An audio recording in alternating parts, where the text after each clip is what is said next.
جو صرف تنخواہ ان کو دی جاتی ہے اور جتنا ہیکٹک ان کا شیڈول ہے کام کا، اس کے اندر ان کا گزارا کرنا انتہائی مشکل ہو چکا ہے۔ اگر ان کی اس درخواست کے اوپر عمل درآمد نہ کیا گیا تو وہ احتجاج کریں گے، کام کا بائیکاٹ کریں گے، ہڑتال کریں گے، اور اسٹیبلشمنٹ ڈویژن کے سامنے باضابطہ طور کے اوپر احتجاجی ریلی کا انعقاد ہوگا۔ تو یہ فیصلہ کرنا ہے وفاقی حکومت کو، اور بالخصوص وزیر اعظم کے معاون خصوصی شہزاد ارباب صاحب، جن کا خود اس معاملے پہ بہت گرپ ہے، وہ ان افسران کے مسائل سے بخوبی واقف ہیں۔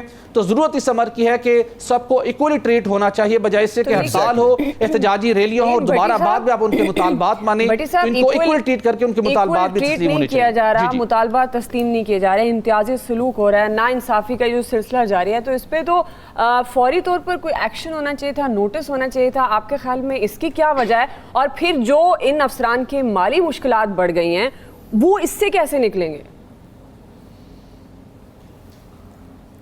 دیکھیے آپ کی بات بالکل درست ہے۔ ایک انتہائی چھوٹی سی چھوٹے لیول کے اوپر ایک احتجاج منظم طریقے کے ساتھ کیا جا چکا ہے جب یہ درخواست جمع کروائی گئی تھی۔ معاملہ یہ ہے کہ یہ گروپ افسران سمجھتے ہیں کہ ان کے ساتھ ڈی ایم جی گروپ اور موجودہ پاکستان ایڈمنسٹریٹو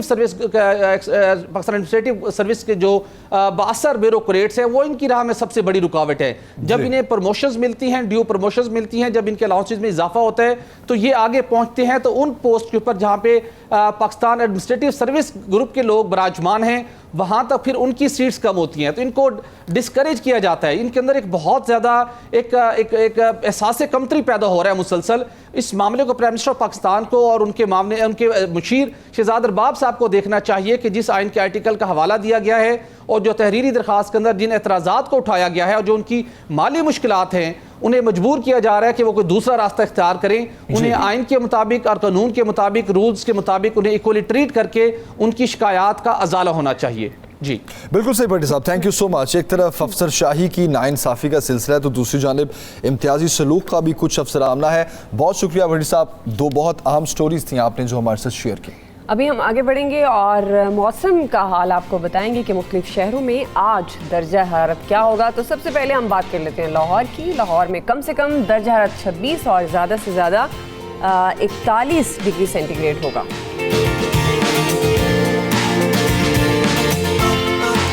کراچی میں کم سے کم درجہ حرارت 27 اور زیادہ سے زیادہ 31 ڈگری سینٹی گریڈ ہو سکتا ہے۔ اور اسلام آباد میں کم سے کم درجہ حرارت 22 اور زیادہ سے زیادہ 33 ڈگری سینٹی گریڈ ہوگا۔ جبکہ پشاور میں کم سے کم درجہ حرارت 23 اور زیادہ سے زیادہ 37 ڈگری سینٹی گریڈ ہو سکتا ہے۔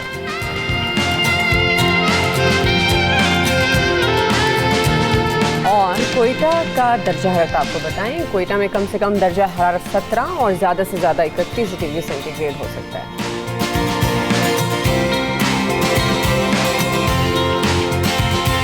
تو یہ آپ کو ہم نے بتایا موسم کا حال۔ تو ایسا لگ رہا ہے کہ موسم رہے گا گرم، اور خاص طور پر کیونکہ رمضان میں روزے دار کے لیے بہت بڑا امتحان ہوتا ہے، اور وہ لوگ جو گھروں میں بیٹھے ہوتے ہیں ان کے لیے تو کوئی اس طرح کا مسئلہ نہیں ہوتا ہے سچ گرمی کا، ڈی ہائیڈریشن کا، لیکن جو لوگ باہر کام کرتے ہیں روزے کی حالت میں، تو ظاہر ہے ہم یہی کہیں گے کہ وہ موسم کی مناسبت سے اپنا خیال ضرور رکھیں، جو بھی احتیاطی تدابیر وہ اختیار کر سکتے ہیں انہیں کرنی چاہیے۔ بالکل۔ اور پروگرام میں آگے بڑھ کر ہم جب حقوق العباد کی بات کریں گے، غصے کے نقصانات کی بات کریں گے، تو ہمیں کالز کیجئے، اور کوئی بھی آپ سوال پوچھنا چاہیں یا پھر کچھ بتانا چاہیں، کچھ ایکسپیرینس اپنا شیئر کرنا چاہیں، تو ہم چاہیں گے کہ اس سیگمنٹس میں آپ بھی بھرپور حصہ لیں اور ہمیں کال کریں۔ ابھی ایک بریک کی جانب بڑھیں گے، اور بریک سے پہلے میمونہ ساجد سے نعت سنتے ہیں۔ کوئی سلیقہ ہے آرزو کا، نہ بندگی میری بندگی ہے،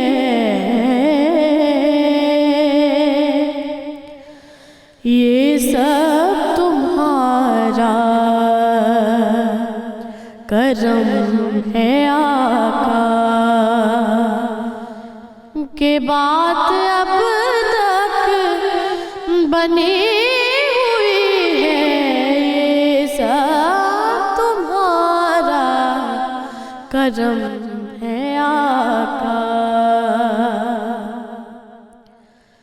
کسی کا احسان کیوں اٹھائے، کسی کو حالات کیوں بتائے،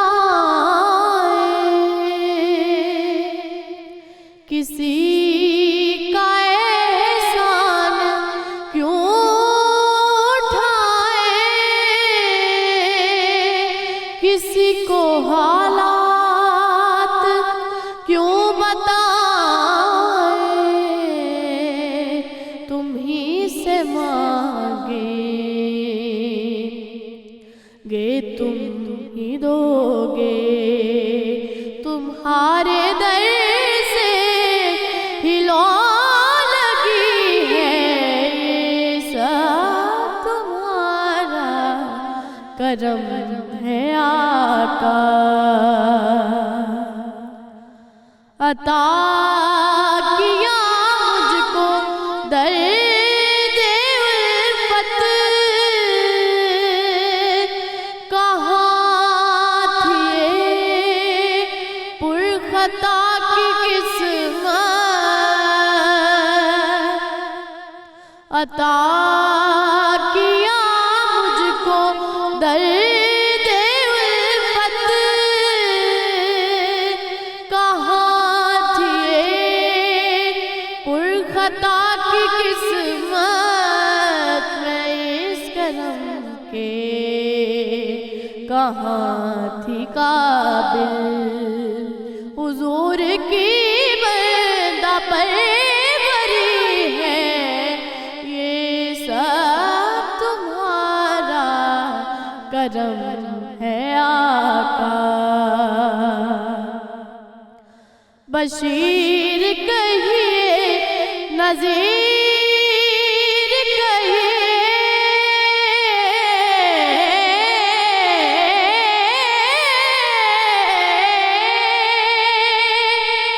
بشیر کہیے نذیر کہیے، انہیں سراج منیر کہیے، جو سر بسر ہے کلام ربی، وہ میرے آقا کی زندگی ہے، یہ سب تمہارا کرم ہے آقا، کہ بات اب تک بنی ہوئی ہے کوئی سلیقہ،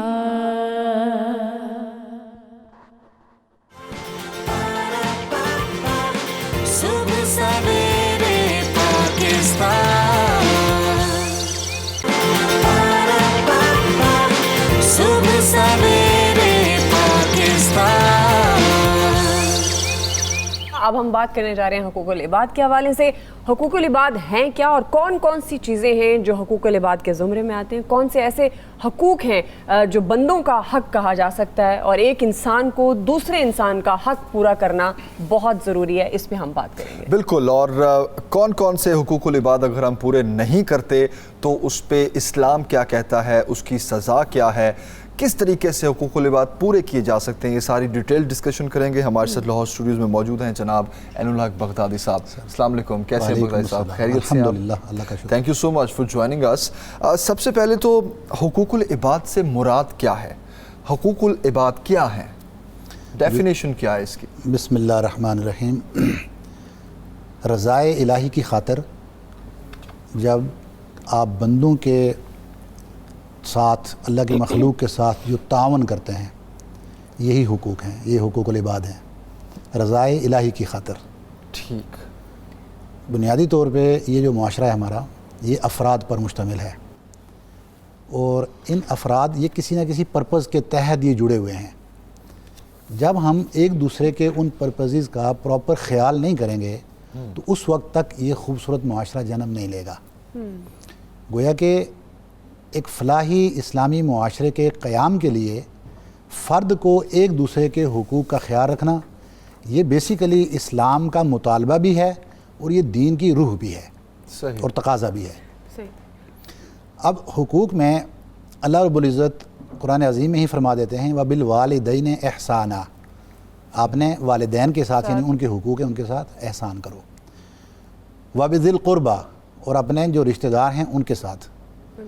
وَالْيَتَامَى، مسکینوں کے ساتھ بھی.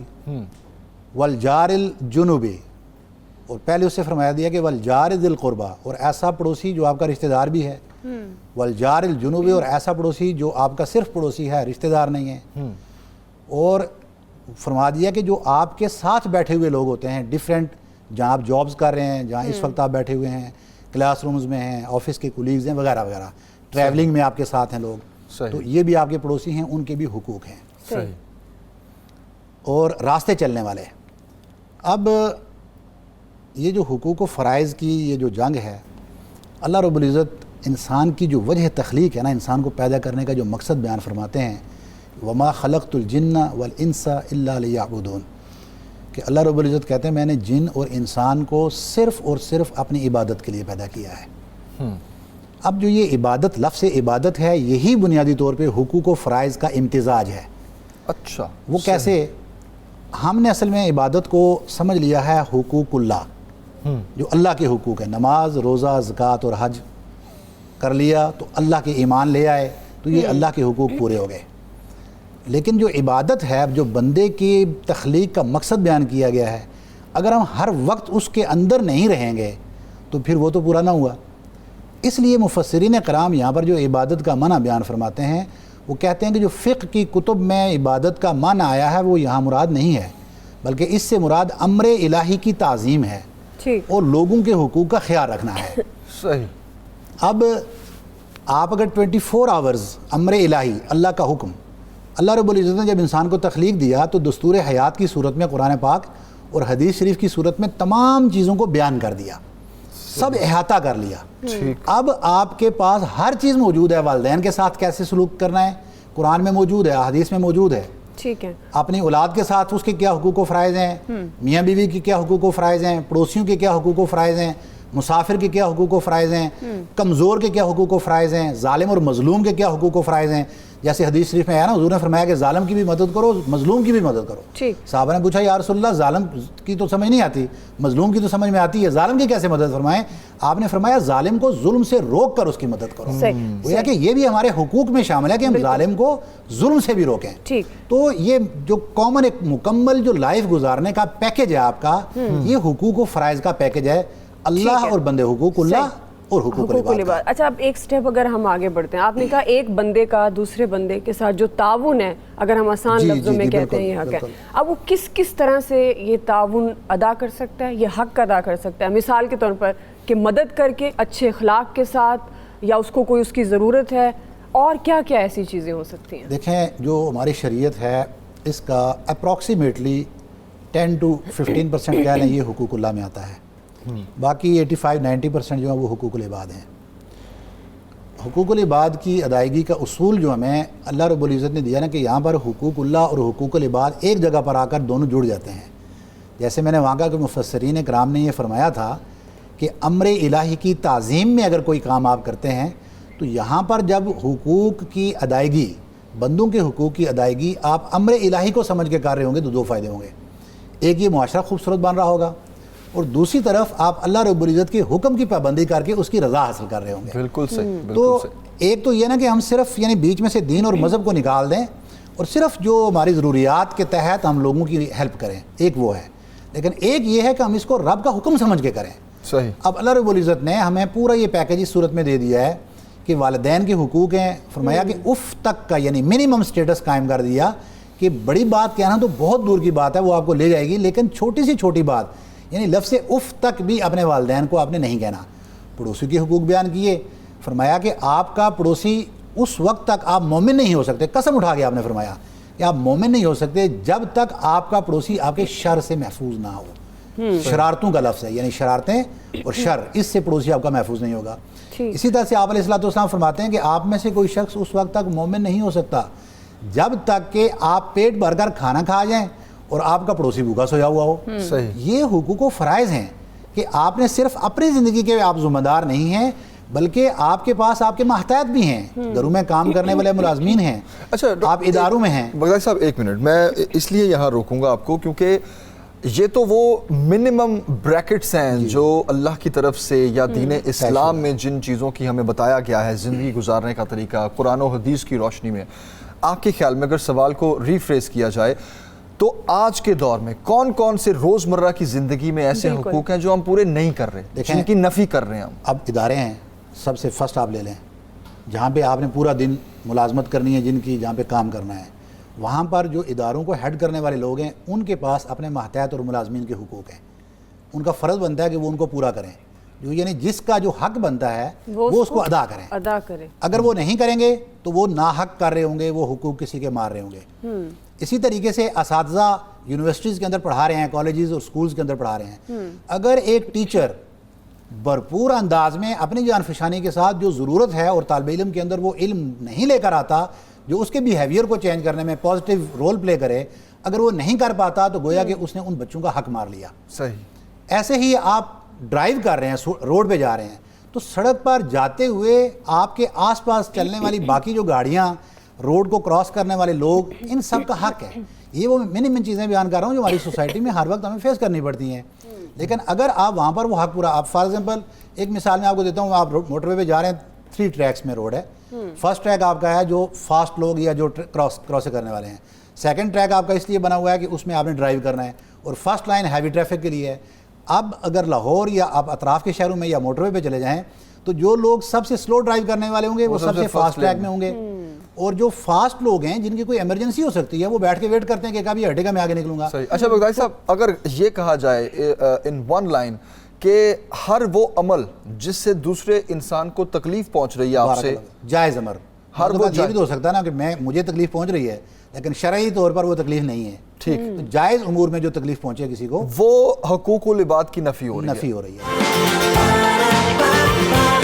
صبح سویرے پاکستان، صبح سویرے پاکستان۔ ہمارے معاشرے میں جو عدم برداشت بہت زیادہ بڑھتی جا رہی ہے، دوسروں کا استحصال بڑھتا جا رہا ہے، دوسروں کی فکر احساس کم ہوتا جا رہا ہے، بلکہ تکلیف پہنچانے کا عنصر زیادہ ہوتا جا رہا ہے، تو اسی اب ہم چاہتے ہیں کہ میں جو پہلے سائل کا سوال تھا حقوق اللہ کے حوالے سے، میں یہ گزارش کروں گا جمیل صاحب کے جو حقوق اللہ ہیں، کیونکہ یہ زندگی ہماری تو 2 ہی چیزیں ہیں، یا حقوق اللہ ہیں یا حقوق العباد ہیں۔ جو حقوق اللہ ہے یہ بدرجہ اولا حقوق العباد ہیں، یعنی اللہ رب العزت کو، جمیل صاحب، اللہ رب العزت کو ہمارے کسی حق کی ضرورت نہیں ہے، اس کو ہم سے کیا چاہیے؟ اگر پوری کائنات مل کے عبادتیں کرے تو رب کی شان میں اضافہ تو نہیں کر سکتی، اور یہ پوری کائنات مل کے اگر گناہ کر لے تو نعوذ باللہ کو رب کی شان میں کمی تو نہیں ہوگی۔ تو پھر جو رب کے حقوق ہیں وہ ہیں کیا ہیں؟ تو رب کے حقوق بدرجہ اولا وہ بندوں کے حقوق ہیں۔ صحیح۔ فرق کیا ہے کہ اللہ رب العزت نے ان کو حقوق العباد کیا دیا اور ان حقوق کو حقوق اللہ کیا دیا؟ بیسیکلی فرق یہ ہے کہ جو حقوق اللہ ہیں ان کے اندر پورے معاشرے کی فلاح شامل ہے۔ حقوق العباد بیسیکلی افراد کے یا ایک مخصوص طبقے کے حقوق ہیں، والدین کے حقوق ہیں تو ایک طبقہ ہے، اولاد کے حقوق ہیں تو طبقہ ہے، پڑوسی ہیں تو وہ خاص طبقہ ہے، استاد ہے تو خاص طبقہ ہے، آپ ٹریولنگ کر رہے ہیں تو وہ خاص لوگ آپ کے ساتھ ہوں گے، آپ کسی ادارے میں جاب کر رہے ہیں تو وہ اسپیشل لوگ ہوں گے آپ کے ساتھ۔ گویا کہ تمام حقوق العباد کو اگر اس کی ڈیفینیشن میں جائیں تو آپ کو کہیں کسی گروہ سے باہر نکلتے ہوئے نظر نہیں آئیں گے۔ تو یہاں پر پاسبل ہے کہ ایک شخص اگر کچھ مخصوص لوگوں کے حقوق ادا نہیں کر سکتا تو وہ ان سے معافی بھی مانگ لے، ان سے جا کے معاف بھی کروا لے اور اللہ ان کو معاف کر دے گا۔ حقوق اللہ وہ حقوق ہیں کہ جو پورے معاشرے کی بہتری کے ساتھ تعلق رکھتے ہیں۔ نماز، اب نماز کیا ہے کہ اس کا اصل فلسفہ ہم سجدہ اللہ کے سامنے کرتے ہیں، جھکتے اس کے سامنے ہیں، لیکن اس کا الٹیمیٹ نتیجہ کیا ہوتا ہے کہ نماز تنہا عن الفحشاء والمنکر، کہ نماز وہ ہے جو آپ کو بے حیائی اور بری باتوں سے روکتی ہے۔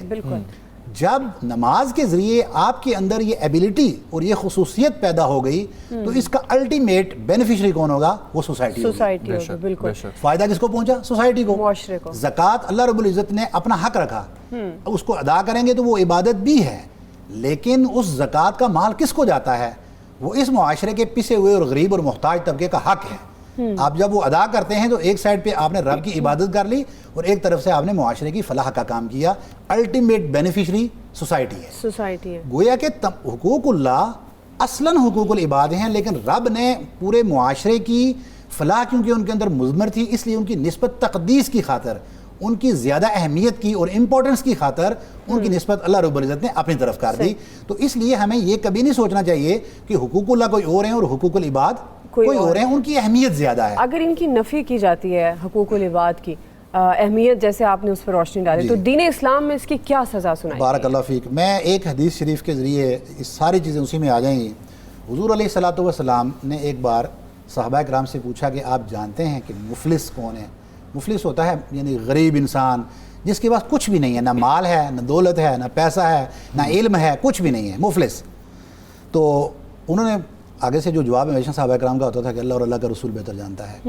اس وقت آپ علیہ الصلوۃ والسلام نے فرمایا کہ ان المفلس من امتی، جو میری امت کا مفلس آدمی ہے، قد یاتی یوم القیامت بصلاۃ و بصیام و بزکوٰۃ، کہ میری امت کا مفلس شخص وہ ہوگا کہ جو دنیا میں سے نمازیں بھی بہت پڑھی ہوں گی وہ لے کر آئے گا، روزے بھی پورے رکھے ہیں اور رمضان کے علاوہ بھی روزے رکھے ہیں، ان کا ثواب بھی لے کر آئے گا، وہ زکوٰۃ بھی ادا کرتا رہا ہے، زکوٰۃ کا اجر و ثواب بھی ساتھ لے کر آئے گا. لیکن جب وہ یہاں آ جائے گا تو اس وقت اس کو پتہ چلے گا قد یاتی قد شتم ھذا واخذ مال ھذا وقذف ھذا، یعنی فرمایا کہ وہ آئے گا لیکن وہ کسی کو گالی نکال کے آیا ہوا ہوگا، وہ بھی ساتھ لے کر آئے گا. کسی کا ناحق مال کھا کے آیا ہوا ہوگا، اس کو بھی ساتھ لے کر آئے گا. کسی کے اوپر بہتان باندھا ہوگا تو اس کو بھی ساتھ لے کر آئے گا. اس نے کسی کا خون بہا کیا ہوگا، وہ بھی ساتھ لے کر آئے گا. تو جب یہ تمام برائیاں یعنی حقوق العباد جن کو اس نے ادا نہیں کیا ان کو ساتھ لے کر آئے گا، تو اس وقت اللہ رب العزت اس کے گناہ نیکیوں میں سے اٹھائے گا. فیوتا من حسناتہ بہذا، اس کی نیکیوں میں سے اس کو بھی دے گا، اس کو بھی دے گا، اس کو بھی دے گا. یعنی جس کے اس نے حقوق دنیا کے اندر پامال کیے ہوئے ہیں اس کی نیکیوں میں سے اللہ رب العزت نیکیاں اٹھا کے اس کو دے دے گا، یہاں تک کہ اس کے پاس نیکیاں بچ نہیں جائیں گی. اب حساب کتاب کا وقت آ جائے گا تو کچھ لوگ کہیں گے کہ یا اللہ اس کے پاس تو نیکیاں بچی نہیں، تو ہمارا تو حق ملا نہیں، تو ہم کدھر جائیں؟ تو اس وقت اللہ رب العزت فرمائیں گے کہ ابھی بھی اس کا حل ہے، آپ کے گناہوں میں سے ہم کچھ گناہ اٹھا کے اس کے کھاتے میں ڈالیں گے. واہ، پھر اس بندے کے گناہوں میں اضافہ ہوتا چلا جائے گا، نیکیاں تو اس کی پہلے ختم ہو گئی تھیں، بالکل، اور اس شخص کے گناہ اس کو دے جانے کی وجہ سے کم ہو جائیں گے، یہ جنت میں چلا جائے گا. اللہ رب العزت حدیث شریف میں آتا ہے کہ اس شخص کو اٹھا کے جہنم میں ڈال دے گا. بالکل صحیح. یہ ہے حدیث شریف، صحیح مسلم شریف کی حدیث ہے کہ جب آپ کسی انسان اس مخلوق کے اندر بستے ہوئے حقوق العباد کا خیال نہیں کریں گے تو اللہ رب العزت کی طرف سے اس صورت میں مذمت آپ کو ملے گی. بالکل صحیح. عبادت ساری ہوگی لیکن اس کا فائدہ کوئی نہیں ہوگا. ایک کالر ہے ہمارے ساتھ، یحییٰ ہیں کراچی سے. جی السلام علیکم، کیسے ہیں آپ اور کیا کہنا چاہیں گے؟ وعلیکم السلام. ہمیشہ کی طرح بہت اچھا موضوع آپ نے چنا ہے، اور ظاہر ہے یہ تو اور ہماری جو قرآن کا موضوع ہی انسان ہے اور کس طرح کس سے ڈیل کرنا چاہیے یہی طریقہ کار ہمیں بتایا گیا. ڈاکٹر صاحب کی بہت ایک اچھی بات مجھے نظر آئی، کیونکہ دیکھیں حقوق العباد ہم یہ کہتے ہیں نا اللہ حقوق العباد معاف نہیں کرے گا، حقوق اللہ شاید معاف کرے، لیکن حقوق اللہ جو ادا کرتا ہے وہ حقوق العباد ضرور ادا کرے گا. کیونکہ اگر ہم نماز بھی پڑھتے ہیں تو ہمیں ڈسپلن سکھاتی ہے، ایک دوسرے کے ساتھ کھڑے ہونا سکھاتی ہے، کندھے سے کندھا ملاتے ہیں ہم.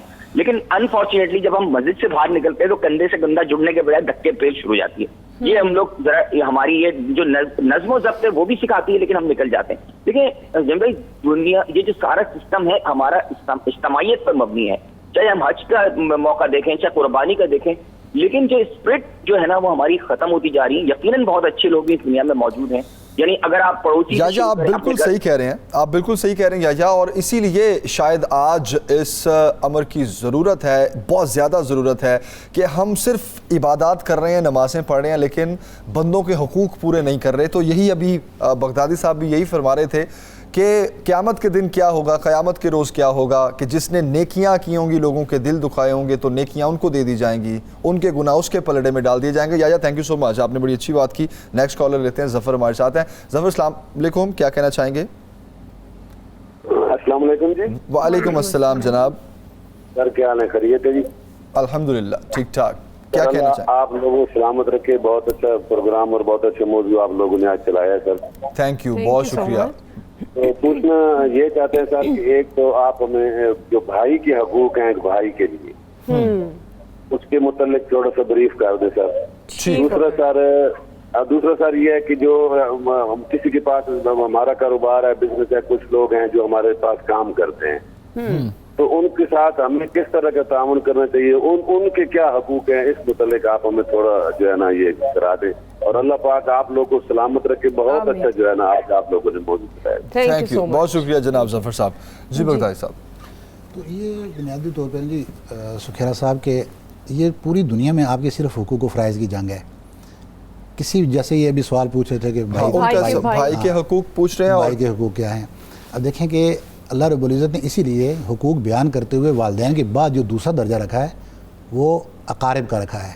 اقارب مینز یہی ہے نا, بھائی بہن کزنز ہیں, پھر اس کے بعد سٹیپ ٹو سٹیپ الاقرب ثم الاقرب. جو سب سے پہلے ہے وہ سب سے پہلے اس کا حق بنتا ہے, اس کے بعد ہے اس کے بعد اس کا حق بنتا ہے. اسی لیے اس یعنی سیکوینس کو قائم رکھتے ہوئے اللہ رب العزت نے جب اس آیت کے اندر حقوق بیان فرمائے تو تب بھی یہی فرمایا وبالوالدین احسان. سب سے پہلا درجہ والدین کا ہے کہ آپ نے ان کے ساتھ احسان کرنا ہے. دوسرا درجہ آپ نے جو فرمایا وہ یہی تھا کہ آپ اپنے اقارب, بہن بھائی, رشتہ دار, ان کے حقوق, صلہ رحمی کا اسی لیے تو یہ مقام اور درجہ ہے. اور ہر ایک چیز کے اندر اس کی پراپر عقوبت ہے, اس کی یعنی ایک مذمت بیان کی گئی ہے کہ آپ اگر اپنے بہن بھائیوں کے جو حقوق بنتے ہیں, فار ایگزامپل ایک بھائی کھانے پینے والا ہے, اس کے پاس اچھا یعنی آسائش ہیں زندگی کی ساری, دوسری جگہ پہ اس کا بھائی وہ بالکل مفلس ہے, اس کے پاس کچھ بھی نہیں ہے, تو اس کا لازمی حق بنتا ہے. دیکھیں نا وہاں پہ تو حضور علیہ الصلوۃ والسلام نے فرمایا کہ بندہ مومن نہیں ہو سکتا جب تک کہ وہ خود پیٹ بھر کر کھائے اور پڑوسی بھوکا سویا ہوا ہو. لیکن یہاں تو بھائی ہے جو اس کا جاننے والا ہے, اسی لیے جب قریبی کو بھی طے کیا جانے لگا تو اللہ رب العزت نے پہلا درجہ اس پڑوسی کو دیا. آپ کے گھر کے دونوں سائڈ پہ دو پڑوسی ہیں, ایک پڑوسی وہ ہے جو آپ کا رشتہ دار نہیں ہے اور ایک پڑوسی وہ ہے جو آپ کا رشتہ دار ہے. تو اللہ رب العزت نے فرمایا کہ سب سے پہلا درجہ اگر آپ دینا چاہتے ہو تو اپنے اس پڑوسی کو دو جو آپ کا رشتہ دار بھی ہے, کیونکہ اس میں آپ کو 2 اجر ملیں گے.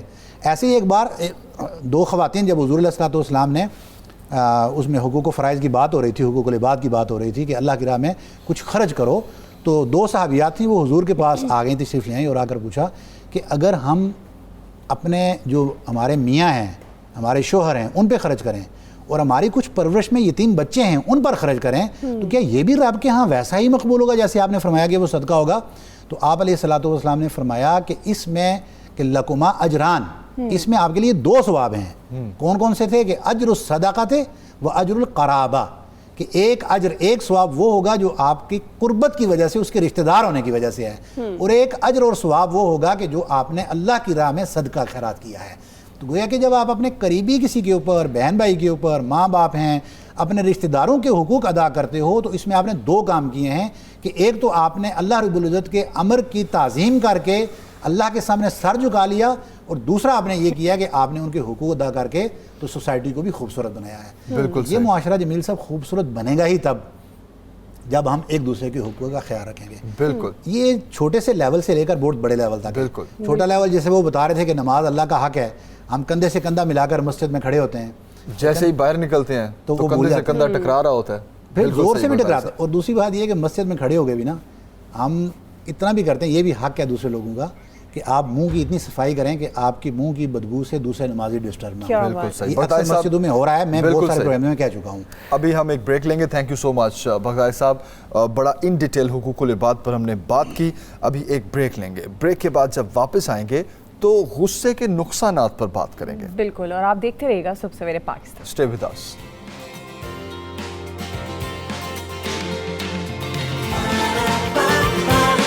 صبح سویرے پاکستان, صبح سویرے پاکستان.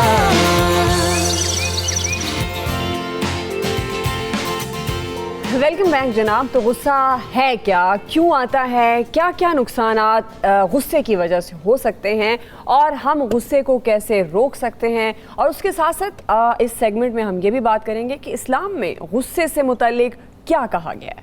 ہر فرد اپنی بات منوانے میں مصروف ہے اور منفی رویے شدت اختیار کر رہے ہیں. برداشت کا مادہ بالکل ختم ہوتا جا رہا ہے. ہر کوئی ایک دوسرے پر الزام لگانے میں مصروف ہے اور کوئی اپنی غلطی تسلیم کرنے کو تیار نہیں ہے. چھوٹی چھوٹی بات پر غصہ کر لینا اور چھوٹی چھوٹی بات ایک دوسرے کی ناگوار ایسے گزرتی ہے کہ معمولی سی بات پر تکرار ہو جاتی ہے اور پھر غصے کی حد جو ہے وہ اس قدر بڑھ جاتی ہے کہ نفرتیں دلوں میں جگہ بنانا شروع کر دیتی ہیں۔ آج یہی سب کچھ جاننے کی کوشش کریں گے کہ آخر غصہ آنے کی وجہ کیا ہے، نقصان کیا ہے، اسلام کیا تلقین کرتا ہے۔ اس متعلق ہمارے ساتھ عین الحق بغدادی صاحب ہیں، مکرم کلیم ہمیں جوائن کر رہے ہیں، اینکر پرسن ہیں آپ، وجیہہ ظفر ماہر نفسیات ہمارے ساتھ ہیں۔ سب سے پہلے میں بغدادی صاحب چاہوں گا کہ آپ سے ہی پوائنٹ آف ویو یہ لوں کہ اسلام کتنی ممانعت کرتا ہے غصے کی، کتنا ناپسند عمل ہے اللہ کے نزدیک؟ جمیل صاحب، انسان کی جو تخلیق ہے، فرشتے ہیں اور انسان ہے۔ اب جو فرشتے کی تخلیق ہے اس میں اللہ رب العزت نے صرف اور صرف عقل کا غلبہ رکھا ہے، اس میں خواہش اور غصہ یہ دو چیزیں اس میں شامل نہیں ہیں۔ حیوان ہے تو اس میں عقل نہیں، غصہ اور شہوت یا اس کی خواہش یہ دو چیزیں اس میں ودیعت کی۔ انسان کی جب تخلیق کی تو اس کو عقل بھی دی، اس کو خواہش بھی دی گئی اور اس کو غصہ بھی دیا گیا۔ اب اگر انسان اپنی عقل کو استعمال کرتے ہوئے اپنے غصے اور اپنی خواہش جو نفسانی خواہشات ہیں ان کا اگر کنٹرول حاصل کر لیتا ہے، فرشتے سے افضل ہو جائے گا۔ یعنی عقل کو استعمال کرے اور باقی کی جو دو خامیاں ہیں ان کے اوپر کنٹرول حاصل کر لیتا ہے تو اس کو فرشتے سے افضل انسان کہا جاتا ہے۔ اور اگر یہ دو یعنی اس کا غصہ اور اس کی خواہشات اس کی عقل پہ غالب آ جاتی ہیں تو ایسی صورت میں انسان حیوان سے بدتر ہو جاتا ہے، اس سے بھی نچلے درجے پہ چلا جاتا ہے، کیونکہ اس حیوان کے پاس تو عقل نہیں تھی نا، یہاں عقل تھی، اس نے اس کو استعمال نہیں کیا۔ اس لیے غصے کو انتہا درجے کی ایک مصیبت قرار دیا گیا ہے۔ اللہ رب العزت سورہ آل عمران کی آیت نمبر 134 میں فرماتے ہیں کہ جو کسی انسان کی جو بنیادی خصوصیات کور ویلیوز ہیں وہ بیان کی جا رہی ہیں۔ الذین ینفقون فی السراء والضراء، کہ ان بندوں کی خصوصیات بیان ہو رہی ہیں کہ یہ وہ اللہ کے لوگ ہیں کہ جن کے اوپر تنگی آ جائے یا خوشحالی آ جائے، ہر دو صورت میں وہ رب کی راہ میں خرچ کرتے ہیں، وہ مال ہو، وہ علم ہو، وہ طاقت ہو، وہ زبان سے اچھے کلمات ہوں، وہ خندہ پیشانی سے کسی کو مل لینا ہی کیوں نہ ہو، لیکن وہ اللہ کی راہ میں یہ صدقہ ضرور کرتے ہیں۔ دوسرا فرمایا کہ والکاظمین الغیظ، کہ پھر وہ لوگ ہیں اللہ کے بندے کہ جن کو جب غصہ آ جائے تو وہ اس کو پی جاتے ہیں۔ والعافین عن الناس، اور تیسری کور ویلیو یہ بیان کی کہ پھر وہ لوگ ہیں کہ جب ان کو غصہ بھی آ جائے، کسی کے ساتھ کوئی غلطی بھی ہو جائے، کوئی ان کے ساتھ زیادتی کر جائے تو وہ اس کے اوپر غصہ نہیں کرتے بلکہ ان کو معاف کر دیتے ہیں۔ ان کے بارے میں فرمایا کہ اللہ رب العزت ان لوگوں کو، اللہ یحب المحسنین، اللہ ایسے لوگوں کو پسند فرماتا ہے۔ بالکل صحیح۔ مکرم سے انویسٹیگیٹ کرتے ہوں گے، اس کے پیچھے وجہ کیا آپ کو سمجھ آتی ہے؟ عدم برداشت کی ریزن کیا ہوتی ہے؟ کیا تعلیم کی کمی ہے یا ہم اب ایک دوسرے کو برداشت نہیں کرتے؟ بیسیکلی وہ غصہ جنم لینے کا جو بیہائنڈ دا ریزن ہے وہ کیا ہوتی ہے؟ دیکھیں، جو ریزن ہوتا ہے وہ تو ظاہری بات ہے ہمارے نفسیات بھی موجود ہیں، وہ بہتر بتا سکیں گے، لیکن ہمیں اب شروع سے جو ہمارے بچے ہیں یا جو بھی ہمارے ارد گرد افراد ہیں، ہماری فیملی کے ممبر ہیں، اگر وہ ایکسٹرا ہائپر ہوتے ہیں یا ان میں یہ ٹینڈنسی ہوتی ہے کہ آپ کو اینگر مینجمنٹ کا ایشو ان کا ہوتا ہے، تو اس کو سیریسلی لینا چاہیے، آپ کو کنسلٹ کرنا چاہیے کسی ماہر نفسیات سے، اس کو ویسے ہی نہیں دینا چاہیے، کیونکہ ہم کہتے ہیں نا جیسے خاندان میں کہ غصے کا تیز ہے، اس سے نہ کہو، ابھی سے کچھ ابھی مت بلاؤ کھانے کے لیے، تھوڑی دیر میں آ جائے گا، ابھی غصے کا تیز ہے، یہ ہم عام طور پہ بات سنتے رہتے ہیں، اپنے فیملیز میں سنتے رہتے ہیں، لیکن یہ بہت امپورٹنٹ بات ہے، کیونکہ جب وہ ایک ینگ ایج میں تو اتنا کچھ نہیں ہوتا، یا جو اسٹوڈنٹس ہوتے ہیں جو کالج وغیرہ میں بہت لڑ رہے ہوتے ہیں ان کا بھی اینگر مینجمنٹ کا ہی ایشو ہوتا ہے، لیکن جب ایک شادی کے رشتے میں بن جاتے ہیں، جب 24 گھنٹے کی انسان کی شکل دیکھنی ہوتی ہے، تو اس وقت وہ جو برداشت ہوتی ہے یا جسے کہتے ہیں کہ ایک دوسرے کو کے ساتھ کمپیٹیبلٹی ہوتی ہے۔ جس طرح ایک کیس کا ذکر بھی کر رہے ہیں، آپ نے تو ایسے سینکڑوں کیسز دیکھے ہوں گے، آپ ظاہر ہے آپ کا کام ہے، ان کیسز کی بیہائنڈ کیا ریزن آپ کو نظر آتے ہیں؟ جیسے آپ نے کہا کہ بہت سارے کیسز اور قتل کی وارداتیں جو ہیں وہ غصے کی وجہ سے ہوتے ہیں، تو کیا اس گھرانے میں جہاں یہ واقعہ پیش آتا ہے وہاں تعلیم کا فقدان ہوتا ہے؟ بیسیکلی ریزن کیا ہوتی ہے وہاں پر جو آپ نے کیسز دیکھے؟ مطلب زیادہ ریشو جو ہے وہ آپ کو غصے سے نقصانات کے کہاں کن علاقوں میں نظر آتے ہیں، کن طبقات میں نظر آتے ہیں؟ دیکھیں یہ آل اوور دا پاکستان ہے، اس میں میں یہ تو نہیں کہوں گا، اوبویسلی تعلیم کی کمی ہے، اس میں ان کی تربیت ایسے نہیں ہوتی، غصہ آئے تو کیا کرنا ہے، مذہب سے ڈیفینیٹلی دوری بھی اس کا سبب بنتی ہے، لیکن لاسٹ جو میں بھی جس کیس کی بات کر رہا ہوں، شدید صاحب جو تھی وہ تو 5 وقت کے نمازی بھی تھے, وہ اپنے بچوں کو اور اپنی بیوی کو قتل کرنے کے بعد مسجد بھی گئے, نماز بھی پڑھی, اس کے بعد اپنی دکان پہ چلے گئے. میں نے ان سے یہ بھی پوچھا, میں نے کہا جب آپ اپنے بچوں کو اور بیوی کو قتل کرنے کے بعد مسجد میں نماز پڑھ رہے تھے تو آپ کیا سوچ رہے تھے؟ ظاہری بات ہے, اللہ تعالیٰ کی بارگاہ میں کھڑے ہوتے ہیں, آپ کے ذہن بڑا کلیئر ہوتا ہے, آپ سوچ رہے ہوتے ہیں کہ اللہ تعالیٰ کے سامنے اوبویسلی آپ کھڑے ہوئے ہیں. تو اس سے میں نے کہا تمہارے ذہن میں تھاٹ کیا تھی؟ اس نے کہا میں صرف یہ سوچ رہا تھا میں نے اپنے کو بچانا کیسے. تو اس طرح کے تو لوگ یہاں پر موجود ہیں. اور جو آپ نے کہا کہ غصے کی وجہ سے, ڈیفینیٹلی غصے کی وجہ سے ہی موسٹلی قتل ہوتے ہیں, کیونکہ آپ جب بھی دیکھیں غیرت کے نام پہ قتل ہوتا ہے, اگر وہ بھی غصے کی وجہ سے ہی ہو رہا ہوتا ہے, کیونکہ اگر 5 منٹ وہ فیملی غصہ ہوتا ہے, فیملی بیٹھ کے سوچے تھوڑی دیر تو وہ معاملہ طے بھی ہو سکتا ہے, ان کی شادی کروائی جا سکتی ہے یا اور کوئی طریقہ نکالا جا سکتا ہے, لیکن وہ غصہ آتا ہے اس کے اوپر, پھر اس کے بعد قتل کر دیا جاتا ہے. تو جو ہمارے آنر کلنگ کے جتنے واقعات ہیں اس کے پیچھے بھی غصہ ہی کار فرما ہے. بالکل صحیح. صبح سویرے پاکستان, صبح سویرے پاکستان. جی ہاں, میں یہ چاہوں گا کہ نفسیات کیا ہوتی ہیں, عدم برداشت کا غصے سے اور پھر غصے میں ایکسٹریمزم کی طرف چلے جانا, نفسیات کیا کہتی ہے اس بارے میں, غصہ ہے کیا؟ ٹھیک ہے, السلام علیکم. پہلی چیز جو بہت امپورٹنٹ ہے غصے کے حوالے سے, غصے کی 2 طرح کیا ہوتا ہے, ایک پیسو ہوتا ہے, ایک ایکٹیو ہوتا ہے. ایک وہ پرسن ہوتا ہے جو اندر ہی دبا رہا ہوتا ہے, وہ ڈفرینٹ انڈائریکٹ ویز میں اس کو نکال رہا ہوتا ہے, اور ایک وہ پرسن ہوتا ہے جس کی ہم نے اگزامپل دی. یہ ایکسٹریمسٹ سچویشن میں ہم یہ کہہ سکتے ہیں کہ ایک پرسن چھوٹی سی سچویشن میں ایک بہت بڑا ایک بیہیویئر جو ایگریویٹ ہو جاتا ہے, جو ٹریگر ہو جاتا ہے. اب اس کے پیچھے ریزنس پوچھی جا رہی تھیں, تو اس کے کازز ڈفرینٹ ہو جاتے ہیں.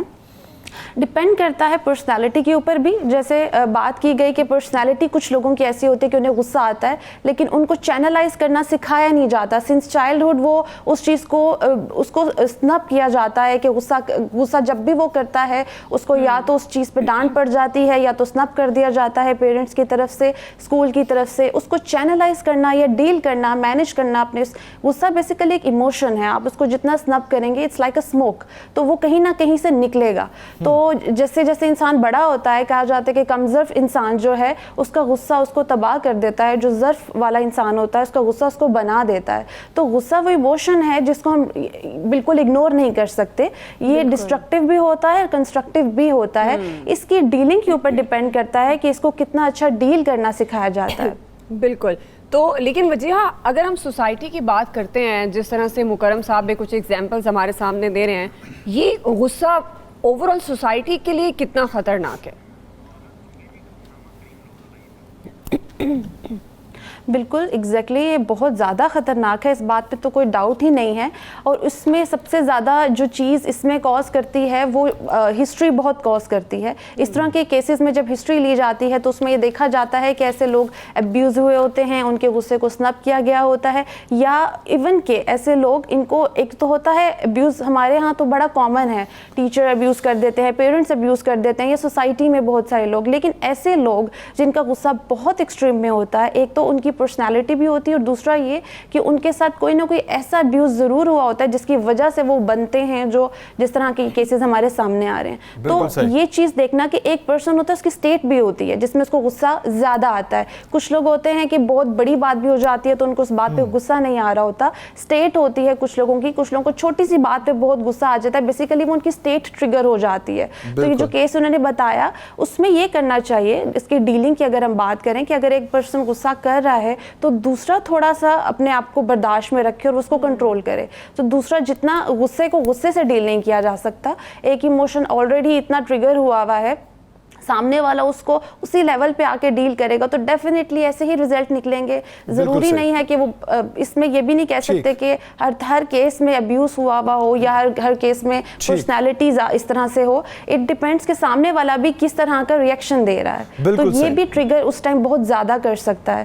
تو تھوڑا سا اس چیز کو ڈیلنگ پہ دوسرے سامنے والے پرسن کو بھی ہو سکتا ہے کہ سامنے والا جو ہے برداشت والا ہو لیکن وہ سچویشن میں وہ بھی غصے میں آ جائے. بالکل صحیح. اسلام کتنی ممانعت کرتا ہے بغدادی صاحب, اللہ کے نزدیک غصہ حرام ہے.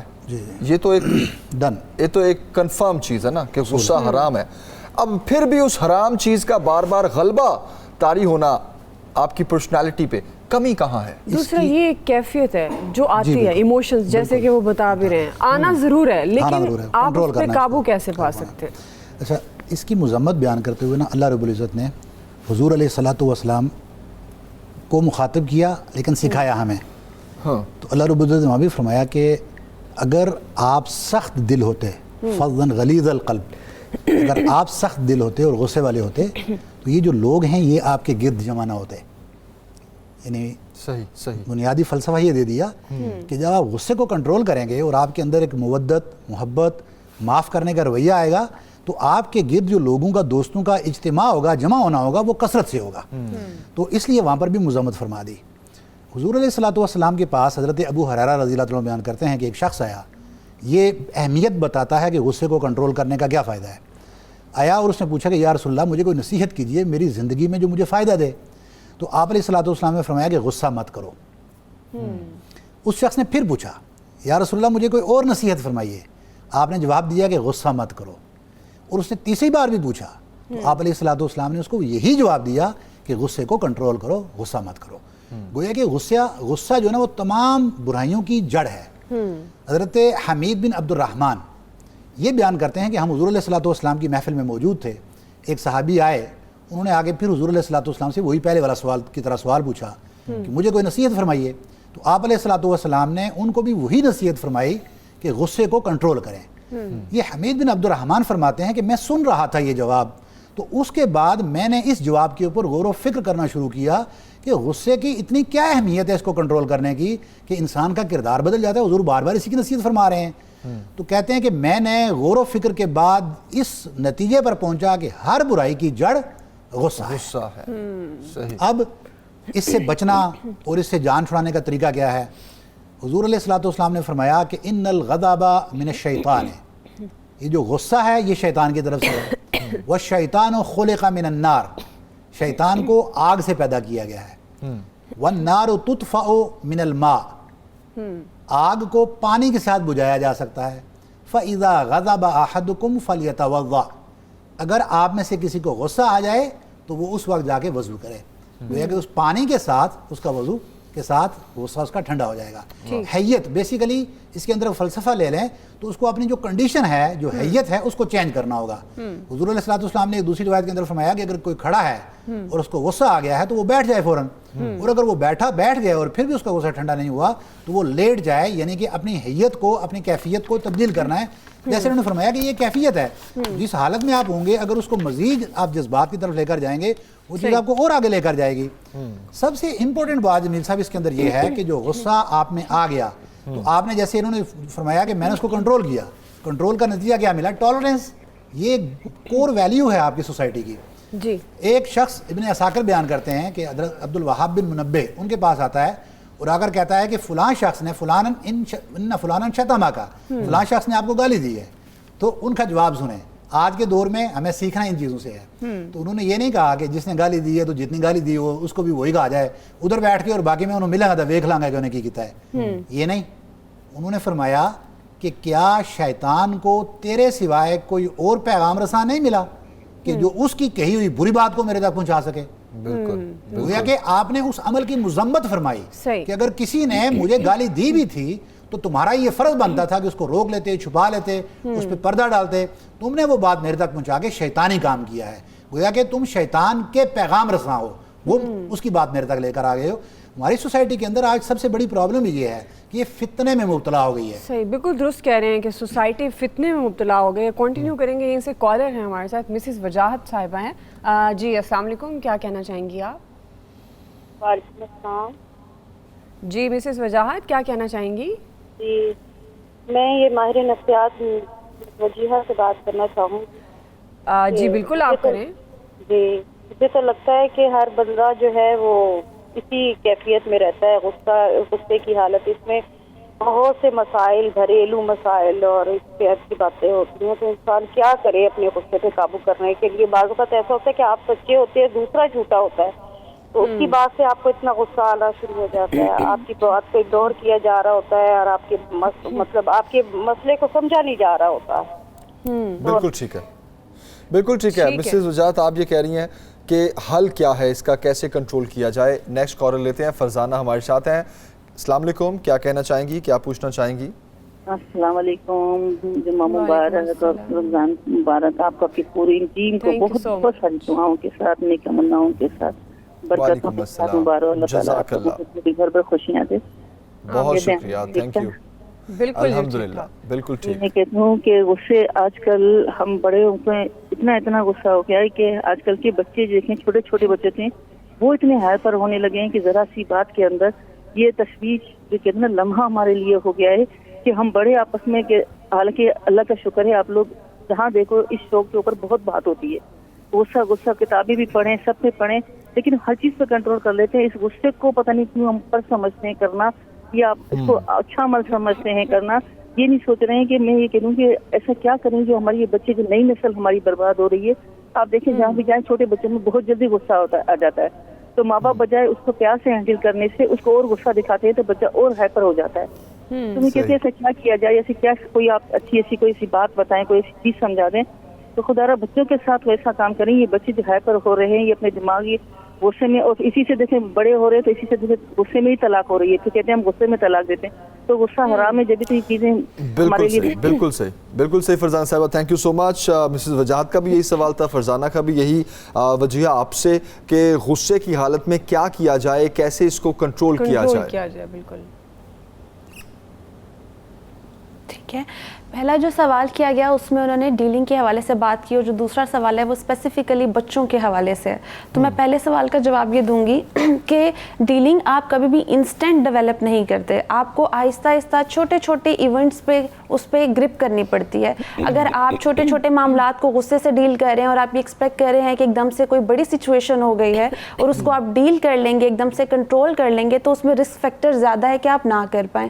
تو یہ ضروری ہے سب سے پہلے کہ آپ جتنے چھوٹے چھوٹے معاملات ہوتے ہیں، کیونکہ ہم نے ایک پیٹرن بھی بنا لیا ہے، ہم نے ایک غصے کی جو حالت ہوتی ہے اسٹیٹ کو ہم بہت جلدی اپنے اوپر لے بھی آتے ہیں. تو اسٹیٹ کو ہم جتنا زیادہ ڈیل کریں گے، چھوٹے چھوٹے سچویشنز ہو جاتی ہیں. یہاں اگر کوئی بچہ اونچا بول رہا ہے تو اس کو بھی شاؤٹ کر کے، مطلب ایک بچہ بھی اگر آپ سے بات کر رہا ہے تو آپ اس کو اسی کے لیول پہ جا کے انٹینسٹی سے ڈیل کر رہے ہیں. تو یہ سب چیزیں آپ کے غصے کو اور بڑھاتی ہیں. تو اگر وہ آپ کی پرسنالٹی میں نہیں بھی ہے یا وہ آپ کے انوائرمنٹ میں اتنا نہیں بھی ہے تو وہ آپ ڈیولپ کر لیتے ہیں، لرن کر لیتے ہیں اور اس کو بلڈ کر لیتے ہیں. جیسے آپ باقی ایموشنز کو چینلائز کرتے ہیں، اسی طرح یہ نیگیٹیولی آپ اس کو چینلائز کر رہے ہیں ایک نیگیٹو طریقے سے، منفی طریقے سے. تو پہلی چیز یہ ہے کہ آپ اپنے آپ کو، اپنی ڈیفینیشنز کو کلیئر رکھیں اور آپ یہ دیکھیں کہ آپ نے کہاں کہاں کنٹرول کیا. ہم لوگ مائنڈ فل نہیں ہوتے، ہم لوگ اپنی زندگی کے معمولات میں بہت زیادہ جلد بازی میں اور مائنڈ فل نہ ہو کے ڈیلنگ کر رہے ہوتے ہیں، جس کی وجہ سے ہمیں پتہ بھی نہیں چلتا ہم نے کب غصہ کیا، اور ہمیں سمجھ بھی نہیں آتی کہ ہم نے سامنے والے کو کب ڈانٹ دیا اور اس کو کب ڈی گریڈ کر دیا. تو یہ ضروری ہے کہ ہم پہلے چھوٹے چھوٹے معاملات میں ڈیلنگ سیکھیں. اور بچوں کے حوالے سے جہاں بات کی گئی، بچہ بڑوں کو دیکھ کے بہت کوئکلی وجہ بچہ بڑوں کو دیکھ کے سیکھ رہا ہوتا ہے. اور آج کل بچوں کے جو کیسز ہیں وہ کلینکل سیٹ اپ میں اگر دیکھا جائے تو اڈلٹس کی نسبت زیادہ آ رہے ہیں، 3 years 4 years 5 years and so on. تو اس میں ضروری ہے کہ آپ بچوں کی ڈیلنگ کو دیکھیں. اسپیسیفکلی اسکرین ٹائم بہت زیادہ ہو گیا بچوں کا. اسکرین ٹائم میں ٹیبلٹ، آپ جو ڈیلنگ کی بات کر رہے ہیں obviously ہم اس کی طرف بھی جانا چاہیں گے کہ how to deal with it. Actually ہم بات بھی یہی کر رہے ہیں کہ ایک تو غصے کو ڈیل کرنا ہے، دوسرا پھر اس میں جس طرح آپ نے کہا کہ ہم نے ایک دوسرے کو انسانوں کو کیسے ڈیل کرنا ہے، تو وہ بھی بڑا امپورٹنٹ ہے نا. بریک لیتے ہیں، ایک بریک کے بعد آئیں گے تو مکرم کی طرف چلیں گے اور ان سے جانیں گے کہ اشتعال دلوانا، جیسا وہ بتا رہے ہیں کہ بہت سی ایگزامپلز ہمارے سامنے ہیں، غصہ کنٹرول نہیں ہوتا، لیکن اشتعال دلوانا، کسی کو غصہ دلوانا، یہ کتنے کیسز آتے ہیں ہماری سوسائٹی میں اور کیوں آتے ہیں ہمارے معاشرے میں، کیوں اس طرح کی چیزیں پریویل کر رہی ہیں، پروان چڑھ رہی ہیں. بریک کے بعد واپس آتے ہیں.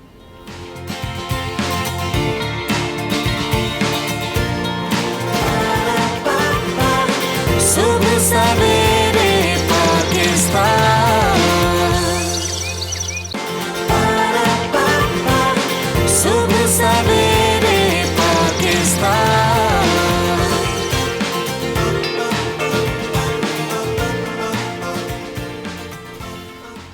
Welcome back. اور مکرم صاحب آپ کے لیے سوال چھوڑ کے گیا تھا میں بریک سے پہلے کہ جس طرح آپ نے بتایا کہ بہت زیادہ کیسز کی ریشو غصے کی وجہ ہے کہ غصے کی وجہ سے جو کسی کا نقصان جانی یا مالی ہوا، اشتعال دلانے کے کتنے کیسز سامنے آتے ہیں جس کی وجہ سے پھر غصہ اور پھر الٹیمیٹلی ایکسٹریمزم کی طرف جاتا ہے معاملہ؟ دیکھیں جو سب سے زیادہ مرڈر سٹوریز جو انفارچونیٹلی پاکستان میں ہمارے سامنے آتی ہیں وہ غیرت کے نام پر آتی ہیں، اور جب غیرت کا معاملہ ہوتا ہے تو اس میں پھر پوری ایک فیملی انوالو ہوتی ہے، وہ ایک انڈیویجول کا فیصلہ نہیں ہوتا۔ اس میں اکثر یہ دیکھا گیا ہے کہ خواتین، کیونکہ آنر کلنگ میں زیادہ تر خواتین کا مرڈر ہوتا ہے، تو اس وقت خواتین ہی جو باقی ہوتی اشتعال دلا رہی ہوتی ہے اپنے گھر کے مردوں کو کہ اس کے ساتھ ایسا کرو، اس کے ساتھ یہ کرو۔ اکثر یہ دیکھا گیا بہت سارے واقعات میں کہ جب ساس بہو کے جھگڑے ہوتے ہیں تو اس میں جب ہسبینڈ وائف کو مار رہا ہوتا ہے یا اس کی بہو کو مار رہا ہوتا ہے تو وہ اشتعال دلا رہی ہوتی ہے۔ اب ایک اس کو تو غصہ ہوتا ہی ہے، تو وہ بالکل ایسے ہی جیسے آپ پیٹرول چھڑک رہے ہیں آگ پہ، تو یہ ہر دوسرے معاملے میں دیکھنے کو ملتا ہے۔ بہت ساری جگہوں پر اکثر جو دوسرے انسان کا رویہ ہوتا ہے، جیسے کہ اس والے کیس میں تھا جو ہم نے شدید صاحب کا کیس ڈسکس کیا، جس میں وہ اپنی بیوی سے لڑ رہے تھے اور اس میں ان کی بیوی جس طرح سے اس کے ساتھ ریئیکٹ کر رہی تھی، اگر وہ غصے میں تھا، اگر وہ خاموش ہو جاتی تو شاید بات ادھر تک نہ پہنچتی، لیکن وہی ہوتا ہے کہ جو سامنے والا انسان ہوتا ہے وہ کس طرح سے بیہیو کر رہا ہے وہ بھی اکثر اشتعال دلانے کا باعث بنتا ہے۔ تو نارملی ہمارے ہاں دیکھا گیا ہے کہ جب کسی کو غصہ آ رہا ہو تو باقی لوگ اس کو زیادہ ہوا دینے کی کوشش کرتے ہیں، زیادہ اس کو ابھارنے کی کوشش کرتے ہیں، نہ کہ اس کو سمجھداری سے سلجھایا جائے یا اس انسان کو کام ڈاؤن کیا جائے جو سب جنونی کیفیت میں آ گئی یا غصے میں بہت زیادہ ہائپر ہو چکا ہے۔ تو یہ اکثر ہمیں دیکھنے میں آتا ہے، اور جب بھی ہمارے ایسے معاملات ہوتے ہیں، یہ اسپیشلی مرڈر کے معاملات ہوتے ہیں، تو اس میں غصہ ایک بہت کی رول پلے کرتا ہے۔ صحیح، یعنی ارد گرد کے لوگ بھی بڑا انوالو ہوتے ہیں، وہ چاہیں تو معاملے کو، اور خاص طور پر جب دو لوگ غصہ کر رہے ہوں، ایک غصہ کرو ایک جس پر ہو رہا ہو، اور اس کا آپ کو یاد ہوگا جو سیالکوٹ میں دو سیالکوٹ میں دو بھائیوں والا جو واقعہ ہوا تھا، وہ ایک چھوٹا سا معاملہ تھا لیکن اتنا اگریشن، اتنا غصہ لوگوں میں آیا، وہ کیا تھا، وہ سب نے مل کر کلیکٹیولی سب لوگ ملے، اور پھر اسی طرح بہت سارے جہاں لنچنگ کے واقعات ہوئے، جہاں پر لوگوں کے گھر جلائے گئے، مل کے ایک موب کی شکل میں اختیار کیا گیا۔ تو وہ جو نارملی آپ کی فرسٹریشن ہوتی ہے جو کسی اور معاملے میں ہوتی ہے، تو اس کو بھی جیسے یہ وجیہ صاحبہ کہتے ہیں کہ چینلائز کرنا ہوتا ہے۔ آپ سمجھتے ہیں حکومتی پالیسی جو ہیں، خاص طور پر جب مہنگائی بہت زیادہ ہو جاتی ہے اور پھر کہیں کا غصہ پھر کہیں اتر ہوتا ہے، کیا یہ بھی انوالو ہوتا ہے ایک انڈیویجول پر؟ بالکل، دیکھیں بات یہ ہے کہ بحیثیت قوم ہم لوگ اس وقت سروائیول کی جنگ ہی لڑ رہے ہیں، ہم وہ تو ہوا ہی نہیں کہ ہم اپنی نیشن کو سیوک سینس دے سکیں، ان کو بحیثیت قوم ہم بہتر کر سکیں۔ ابھی تو ہمیں یہ کہ ہمیں زندہ رہنے کے مسئلے چل رہے ہیں، تو اس میں ظاہری بات ہے بہت فرسٹریشن ہوتی ہے۔ اور پھر دوسری بات یہ کہ جب آپ اپنے سے بہتر لوگوں کو، اب میڈیا تو ہے، میڈیا تو ہر طرح کے افراد کو آپ کو سامنے اسکرین پر دکھا رہا ہے، بڑے بڑے ڈراموں میں بہت ساری اچھی چیزیں بھی نظر آ رہی ہوتی ہیں، ایک سرٹن لائف سٹائل بھی دکھایا جا رہا ہوتا ہے۔ اب ایک انسان جو غریب ہے، جو اس طرح سے نہیں کما پاتا، یا وہ لوور مڈل کلاس سے اس کا تعلق ہے، تو وہ جب اس کے گھر میں فیملیز بھی جب یہ چیزیں دیکھتی ہیں تو اس کے بعد جو ہے اس کے اوپر ایک امپیکٹ ضرور ہوتا ہے کہ وہ غصے کا شکار ہوتا ہے، اس کو فرسٹریشن ہوتی ہے کہ میرے پاس یہ کیوں نہیں ہے، اس طرح کی چیز نہیں ہے۔ اور جب کوئی اس طرح کا معاملہ آتا ہے، جب ایک اب جیسے سیالکوٹ والے معاملے میں کوئی بھی ان بچوں کو نہیں جانتا تھا جو دو بھائی تھے، اب جتنے مارنے والے لوگ تھے وہ تو وہاں پر کہا کسی کو مار رہے پکڑ کے ہم بھی مارنا شروع ہو جاتے ہیں۔ تو وہ یہی ہوتا ہے کہ وہ اپنا جو غصہ ہوتا ہے اس کو نکالنے کے لیے انہیں کوئی وکٹم چاہیے ہوتا ہے، اور جہاں ان کو ملتا ہے وہ اس کے ساتھ یہ کر دیتے ہیں۔ ہمارے ملک میں بھی ہوتا ہے، انڈیا میں تو بے تحاشا ہوتا ہے، وہاں پہ تو مذہب کے نام پر بھی اس طرح سی جنونیت کا مظاہرہ کیا جاتا ہے کہ سر عام لنچنگ کی جاتی ہے، لوگوں کو مار دیا جاتا ہے۔ بالکل صحیح، آپ بالکل ٹھیک کہہ رہے ہیں، اور لمحہ فکریہ بھی یہی ہے کہ بغیر جانے ہم کسی کی لڑائی میں کود جاتے ہیں، اور پھر زیادتی ظلم تو جہاں بھی ہو رہا ہو، تو ہمارا تو اسلام بھی کہتا ہے بے شک ایک گنہگار کو ہی سزا کیوں نہ مل رہی ہو، لیکن پھر بھی اس کو پبلکلی ایکسپلائٹ کرنا بہت غلط ہے۔ اگر کہیں بھی آپ لڑائی جھگڑا دیکھیں اس کو پہلے روکیں، پھر اس پہ تفتیش اور پھر سزا تجویز ہو، نہ کہ انسان خود ہی ایک دوسرے کا احتساب کرنا شروع کر دے۔ مشال والا کیس ہوا تھا، اس میں نہیں پتا تھا، بعد میں پتا چلا وہ کسی اور کی فیس بک آئی ڈی ساری چیزیں ہو رہی تھیں، لیکن وہ ایک اس کی جان لے لی گئی، اور وہ سب پڑھے لکھے تھے۔ آپ جیسے دعا جو بات کر رہی تھیں کہ ایجوکیشن کا کتنا مسئلہ اس میں ہے چیز، لیکن آپ دیکھیں وہ تو یونیورسٹی تھی، وہاں تو سب پڑھے لکھے تھے، اور انہوں نے یہ نہیں سوچا کہ ہمارا کلاس فیلو کیا، اس کے بارے میں بات سنی، لوگوں نے اس پہ یقین کیا، اور سب نے جسے کہتے ہیں نا بہتی گنگا میں ہاتھ دھویا۔ مطلب کسی کو مارنا پیٹنا ہو غصے میں تو وہ تو ایسے سمجھتے ہیں کہ جیسے بڑا سواب کا کام ہے، بس مارو۔ بالکل یہ بحیثیت قوم انفارچونیٹلی ہمارے ساتھ یہ معاملہ ہو چکا ہے۔ بالکل ٹرو، آپ بالکل صحیح کہہ رہے ہیں۔ ہمارے ساتھ ایک مہمان ہے اظہر صاحب ہیں, ان کا بھی معاملہ کچھ ایسا ہی ہے. ان کو آج ہم نے مدعو کیا کہ ہمارے ساتھ شیئر کریں یہ اپنا ایکسپیرینس. بالکل بزنس تھا ان کا, لیکن بزنس بالکل ختم ہو گیا, تباہ ہو گیا, لڑائی جھگڑا ہوا, وجہ کیا تھی, اب کیا کرتے ہیں, انہی سے جانتے ہیں. السلام. وعلیکم السلام اظہر صاحب. ہمارا جی والد صاحب کی طرف سے بڑا اچھا کاروبار ملا تھا, 7-8 دکانیں تھیں اور میرا بھائی تھا اور میں دو کرتے تھے کاروبار. 2 بھائی ہیں؟ جی جی 2 بھائی کرتے. تو وہ کاروبار بڑا اچھا خاصا چلتا رہا, لیکن آہستہ آہستہ اس کاروبار کے ختم ہونے کی سب سے بڑی ریزن جو تھی وہ غصہ تھا. اچھا.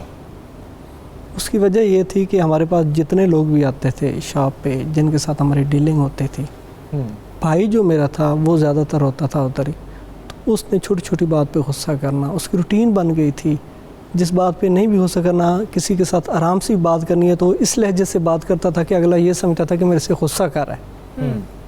اور آہستہ آہستہ کرتے کرتے ہمارا وہ اس غصے کی وجہ سے سارا کچھ ختم ہو گیا. تو ابھی کیا صورتحال ہے, آپ کیا کرتے ہیں, آپ کے بھائی کیا کرتے ہیں؟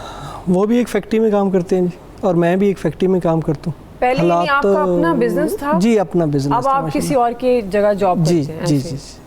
تو آپ کو کیا لگا کہ آپ کا بھائی کیوں غصے میں آ جاتا تھا؟ کیا ایسی چھوٹی چھوٹی باتیں ہوتی تھی؟ کیونکہ اس کے پیچھے کچھ نہ کچھ محرکات تو ہوتے ہیں. جی بالکل, اس کے محرکات ضرور تھے. اس کی وجہ یہ تھا کہ ہماری جو اس وقت انکم تھی نا, اخراجات اس سے کئی گنا زیادہ تھے. ان کی جو مسز تھی اس نے اس بات کی کبھی نہیں پرواہ کی تھی, اس وجہ سے میرا بھائی غصہ کرتا تھا. اور وہ چڑچڑا ہو گیا تھا.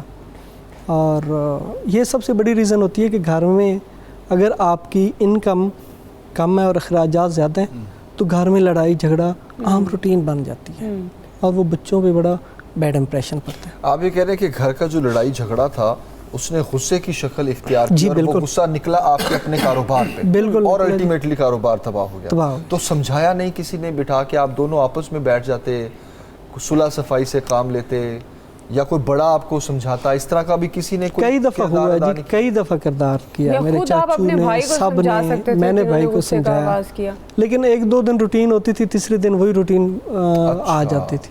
صحیح صحیح. صبح سویرے پاکستان, صبح سویرے پاکستان. بات کر رہے ہیں کہ گھر کی جو یہ لڑائی یا غصہ ہوتا ہے, آپ اپنے گھر کا جو معاشی سسٹم ہے اس کو تباہ کر دیتے ہیں. اور دین اسلام شاید اسی لیے کہتا ہے کہ غصہ مت کرو. کیا یہ ہوتا ہے کہ ہم اپنی جو روزمرہ کی چھوٹی چھوٹی لڑائیاں اور غصے کی وجہ سے اپنے گھر کا سکون, اور ظاہر ہے پیسہ بہت بڑا ایلیمنٹ ہے سکون کا, اس کو ہم خود اپنے ہاتھوں سے تباہ کر دیتے ہیں, جو اظہر صاحب بتا رہے ہیں؟ صحیح ہے. دیکھیں اسی لیے نا وہ ایک ہماری دیہاتی عوامی سی مثال ہے کہ جن گھروں میں لڑائی جھگڑا اور غصہ آ جائے تو وہاں کے برتن بھی پانی سے خالی ہو جاتے ہیں. یعنی اور تو مال وغیرہ یہ دور کی بات ہے, برتنوں میں پانی بھی نہیں ٹھہرتا ہے. جسٹ ایک سوسائٹی میں یہ بات مشہور کی ہوئی ہے. حقیقت یہ ہے کہ جو گھروں کی لڑائی ہو, دفتروں کی لڑائی ہو, جہاں پر بھی غصہ ہو رہا ہو, اگر بنیادی فلسفہ اس کا آپ دیکھیں تو وہ اسلام کی تعلیمات سے دوری اور ان کے جو اثر ہے اس امپیکٹ کو پراپر اپنی شخصیت کے اوپر لاگو نہ کرنا. یہ بنیادی وجہ ہے. اب جیسے آپ نے ایک مثال دی کہ گھروں میں انہوں نے بھی کہا فائنانس جب بندے کی کمزور ہو اور اس کے مسائل زیادہ ہو جائیں تو ایسی صورت میں ظاہری بات ہے وہ پورا نہیں, گھر میں لڑائی ہوگی. اللہ رب العزت نے اسی لیے ہمیں توکل کا راستہ سکھا دیا. بالکل صحیح. کہ آپ نے اپنی جائز محنت کے ساتھ جو کچھ پاسبل ہوگا اس کے اگینسٹ اگر وہ آ جائے تو اب اس کے اوپر اللہ کے اوپر توکل کرو کہ میرے لیے یہ کافی ہے. جب آپ رب کی ذات پر اپنا یقین پختہ کر لیں گے تو وہ تھوڑا بھی آپ کے لیے زیادہ ہوگا, رب اس کے اندر برکت ڈال دے گا. جب ہم چلیں گے حرام خوری کی طرف اور ان مسائل کو ہر جائز اور ناجائز طریقے سے ہم نے پورا کرنے کی کوشش کی, اس وقت اللہ رب العزت اس بندے سے اپنی برکت کا دست اٹھا لیتے ہیں. وجہ اس کی یہ ہوتی ہے کہ آپ کا رزق کس کے پاس ہے؟ رازق اللہ ہے. بچہ جب 4 مہینے کا ہوتا ہے ماں کے پیٹ میں تب سے اس کا رزق لکھ دیا جاتا ہے. اب انسان کون ہوتا ہے کہ اس رزق کو فالتو میں لے آئے؟ بے شک بے شک. اسی طریقے سے نقصان بھی آپ کا لکھ دیا جاتا ہے. حضور نے قسم اٹھا کر فرمایا کہ جس کے قبضہ قدرت میں میری جان ہے, پوری کائنات اس بات پر متفق ہو جائے کہ وہ تجھے نقصان پہنچانا چاہتی ہے, وہ نہیں پہنچا سکتی سوائے اس کے جو تیرے رب نے تیرے لیے لکھ دیا ہے. اور وہ فائدہ پہنچانا چاہتی ہے تو وہ بھی نہیں پہنچا سکتی سوائے رب کی ذات کے. تو جب ہم اللہ کی ذات کے اوپر اس یقین کو پختہ کر لیں گے, تو جب ہم حرام خوری کی طرف جاتے ہیں تو رب اپنی اس صفت رزاقیت کو آپ سے اٹھا لیتا ہے. بالکل صحیح بات. وہ کہتا ہے کہ بندے نے خود کوشش کر لی ہے کہ یہ اپنا اور اپنے بچوں کا رازق بنے, ان کے لیے حرام کا رزق اکٹھا کر کے لے آئے, تو اس لیے وہ برکت کا سلسلہ ختم ہو جاتا ہے, گھروں میں یہ لڑائی جھگڑا آتا ہے. بالکل صحیح. دوسری بات جو یہاں پر ہو رہی تھی کہ لوگ بات چیت جب کرتے ہیں تو وہ اشتعال اس سے ملتا ہے اور لڑائی آگے بڑھتی ہے. قرآن نے بڑا سمپل اصول دے دیا ہے, وَإِذَا خَاطَبَهُمُ الْجَاهِلُونَ قَالُوا سَلَامًا. آپ جب کسی ایسے شخص سے مخاطب ہوتے ہو, جاہل کا مطلب یہ نہیں ہوتا ہے کہ جو کچھ بھی نہ جانتا ہو, پی ایچ ڈی پڑھا ہوا ہوگا, دنیا کے سارے معاملات اس کے آتے ہوں گے. جہالت کا مطلب ہے کہ وہ امور دین کو اور امور دنیا کو سمجھ نہیں آتا. بالکل. جب وہ شعور اس کے اندر نہیں ہے تو ایسا شخص جب آپ سے کوئی غلط قسم کی بات کرے تو اس کو سلام لے کر دور سے سلام کرو اور سائڈ پہ. بالکل. اچھا ٹھیک ہے, بالکل صحیح بغدادی صاحب, یہ تو بڑے آسان حل ہمیں اسلام نے بتا دیے. معاشرے میں ظاہری بات ہے ہم نے اب دین اور دنیا ایک ساتھ لے کے چلنی ہے, اور کلیہ بے شک قرآن دے چکا ہے, لیکن اس کے باوجود عدم برداشت, احساس کا مادہ نہ ہونا, اشتعال دلوانا اور غصے کی اس حد تک چلے جانا جس طرح اظہر صاحب کی مثال ہمارے سامنے ہے. میں چاہوں گا وجیہہ صاحبہ سے میں اس پہ کمنٹ لے لوں کہ وجیہہ صاحبہ, آپ کے خیال میں اظہر صاحب کی جو سٹوری ہے کہ ایک بنا بنایا کاروبار بالکل غصے کی وجہ سے ختم ہو گیا, یہ غصے کی کون سی سٹیج تھی؟ کیا اس پر قابو نہیں پا سکتا انسان کے اس میں نہیں ہوتا یہ کہ انسان اس پہ قابو پا سکے؟ جیسے یہ بات کر رہے تھے تو انہوں نے بتایا تھا کہ وہ دیگر جب جو ڈیلی روٹین تھی اس میں ان کا غصہ بڑھتا جا رہا تھا. یہ وہ سٹیج ہوتی ہے جہاں پہ آپ کنٹرول کر سکتے ہیں. جیسے میں نے پہلے بھی بات کی کہ آپ ایکسٹریم سچویشن میں ڈیل نہیں کر سکتے جب تک کہ آپ نے اپنے برین کو چینلائز کرنا, ڈیل کرنا سکھایا نہ ہو. اب وہ ڈیلی روٹین میں وہ چیز بڑھتی گئی جس کی وجہ سے وہ اینڈ ایکسٹریمسٹ کے طور پہ نکلی. تو یہ چیز اگر سٹیج 1 جب سٹیج بالکل سٹارٹ میں تھی روک لی جاتی تو وہ ایکسٹریم سچویشن میں جاتی ہی نہیں بات, اور اگر جاتی بھی تو وہ ڈیلنگ تک پہنچ جاتی, وہ خود ہی اس چیز کو ڈیل کر لیتے, کیونکہ انسان اشرف المخلوقات ہے, اس کے پاس اتنی طاقت ہے کہ وہ اپنے ایموشنز کو ڈیل کر سکے. لیکن یہ چیز اچھا جہاں بات کر رہی ہے ڈیلنگ کی بات ہو رہی ہے, وہاں ایک چیز بہت امپورٹنٹ ہے جو جسٹیفیکیشن ہم دیتے ہیں, جو ہم سیلف ٹاک سیلف کمیونیکیشن کرتے ہیں, وہ بہت میٹر کرتی ہے.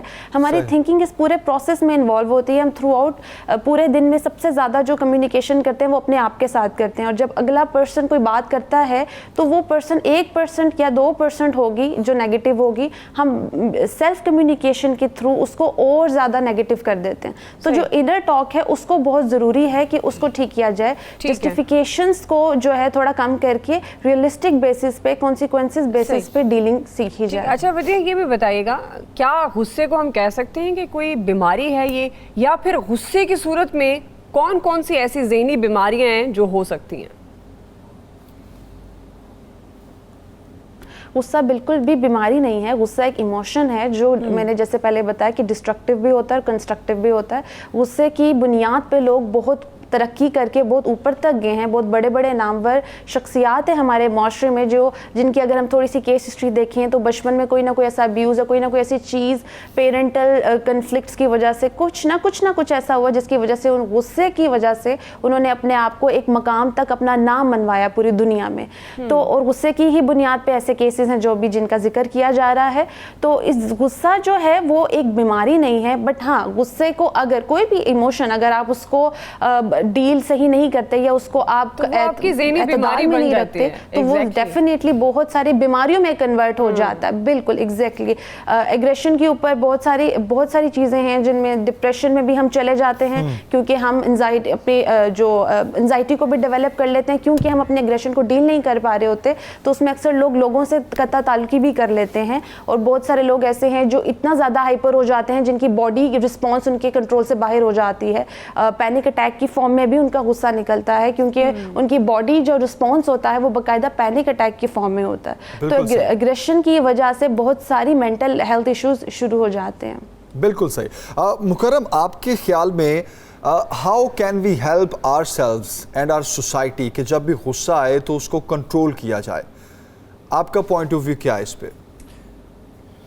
دیکھیں میں تو یہ کہوں گا کہ جب بھی غصہ آئے تو سب سے پہلے جیسے کہ ابھی مولانا صاحب نے بھی کہا تھا کہ اگر کھڑے ہیں تو بیٹھ جائیں, بیٹھیں تو لیٹ جائیں, ایک گلاس پانی پئیں. اور کہا جاتا ہے کہ ایک چپ 100 سکھ. وہ ایک موقع پہ ایک لفظ کہنا ہوتا ہے, اگر اس وقت آپ خاموش ہو جائیں نا, آپ تھوڑی سی تسلی سے بات کر لیں اور صرف یہ سوچ لیں کہ یہ جو میں بات کرنے لگا ہوں اس کے کانسیکوینسز کیا ہوں گے, کیا وہ ایک اچھی طرف لے کے جائیں گے اس جھگڑے کو یا اس کو سولوشن کی طرف لے کے جائیں گے.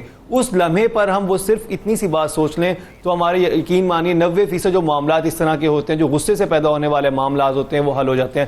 نہ پھر کوئی قتل ہوگا, نہ پھر کسی کا نقصان ہوگا, نہ کسی کا کاروبار تباہ ہوگا, اور نہ ہی جو گھر کا سکون ہے وہ برباد ہوگا. صرف اس لمحے پہ ہمارے پاس یہ موقع ہوتا ہے کہ ہم اپنے, ظاہری بات ہے سپوز یہ تو ہم ایکسٹریم کیسز کی بات کر رہے ہیں نا, جب مرڈر والی بات ہوتی ہے, نارملی میاں بیوی آپس میں ہوتے ہیں, دونوں ایک دوسرے پہ غصہ کر رہے ہوتے ہیں, بچوں کے سامنے کر رہے ہوتے ہیں, وہ چیزیں بچے بھی سیکھ رہے ہوتے ہیں. اگر وہ میاں بیوی آپس میں سامنے بیٹھے ہوئے ہیں اور اس میں سے ایک بات کر رہا ہے یا اگریسو ہو رہا ہے, دوسرا صرف کام ڈاؤن ہو جائے اور یہ سوچے کہ میں نے اس بات کو بڑھانا ہے, گھر کے سکون کو مزید قائم رکھنے کے لیے, یا میں برباد کر دوں اس وقت, اس نے ایسی جواب دیا یہ میں بھی ایسے جواب دوں. آپ بالکل صحیح کہہ رہے ہیں مکرم, لیکن بس ایک اور بھی معاملہ ہے نا ہماری سوسائٹی میں کہ ہم انا کا مسئلہ بھی بنا لیتے ہیں ان چیزوں کا, کہ اچھا اس نے کیوں میرے ساتھ ایسے بات کی, اس کی ہمت کیسے ہوئی کہ اس نے میرے ساتھ ایسے بات کی. تو یہ بھی بڑے معاملات ہیں. مکرم میں چاہوں گا کوئکلی آپ اس پہ کمنٹ کر دیں کہ جو میں پہلے آپ سے سوال کر رہا تھا کہ انا کا مسئلہ بنا لیتے ہیں ہم. اگر کوئی بدتمیزی کرتا ہے تو کہتے ہیں نہیں میں نے بدتمیزی کا جواب بدتمیزی سے ہی دینا ہے, اور اگر کوئی سمجھانے والا بیچ میں آ جائے تو ان کی آپس میں لڑائی شروع ہو جاتی ہے کہ نہیں تو مجھے کیوں کہہ رہے ہو, یہ تلقین مجھے کیوں کہہ رہے ہو. اور اگر غصے کا جواب غصے سے نہیں دیا جا رہا تو ہمارے ارد گرد ایسا بھی ایک شخص ہوتا ہے جو کہتا ہے او یار یہ کیا اس کو صحیح سے جواب دینا تھا. یہ سارے معاملات کیا ہیں؟ ہماری سوسائٹی جو ہے کہاں کن چیزوں میں لیک کر رہی ہے, کن چیزوں میں پڑ چکی ہے؟ دیکھیں اس میں ایک بہت امپورٹنٹ بات یہ تو ہے کہ ہمارے ایسے افراد بہت موجود ہوتے ہیں جو دوسروں کو لڑتے دیکھ کے بہت انجوائے کرتے ہیں, ان کو بڑا مزہ آ رہا ہوتا ہے. ایک ایون آپ کلاس یونیورسٹیز میں دیکھ لیں یا بازار میں دیکھ لیں, وہ کوشش کریں گے کہ یہ معاملہ بڑھے ہی, کم ہونے کی کوشش کم ہی لوگ کرتے ہیں. پھر دوسری بات جو آپ نے انا کی بات کی وہ بہت امپورٹنٹ ہے, بیکاز ہم لوگ اپنے پوائنٹ کو پروف کرنے میں لگ جاتے ہیں.